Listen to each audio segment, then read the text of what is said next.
soittimella mulle sanoi, tossa on sulle raksti, niin siihen ensin. Seis. Hyvä. Tervetuloa. Kiitoksia. No niin, tulitteko kaukaatakin? Ei, ihan nyt Hamina. Okei, lyhyt matka on. Joo, vasta käytiin täällä itse reisillä, niin täältä tuossa paikassa. Okei.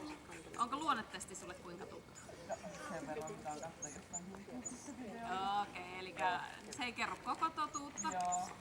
Lyhyesti sitten ensinnäkin sun tehtävä tällä radalla on joko olla tolppana, seistä paikalla, tai sitten ihan vaan koiran kuljettajana.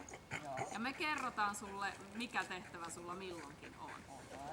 Ja kun noudatat meidän kahden ohjeita, niin kaikki sujuu oikein hyvin.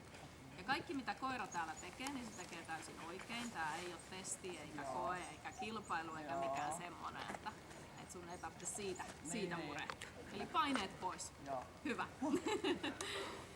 Ja aloitetaan ihan sillä, että koira saa pyöriä siinä ja hyöriä hetken aikaa ja tutustuu vähän paikkaan, niin me jutustellaan tässä. Okei, joo. Eli sä pidät, sun tehtävä on tällä hetkellä olla nyt se tolppa, eli pidät vaan sieltä ihan taluttimen päästä kiinni ja anna koira pyöriä. Onkohan meillä varatalutin sulle? Sulla on nimittäin aika paljon tossa Rempi. Onko järjestäjillä varaa? Tää on aika pitkä. Onko vielä tästä?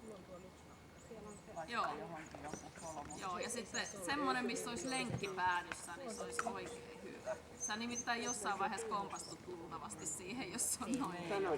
Ei se mitään, että järjestäjät etsii talutinta, niin me voidaan Mulla oli höpötellä toinen sitten. sit vielä niinku hyppy, kumman me oltais, mä aina tykkään. Joo.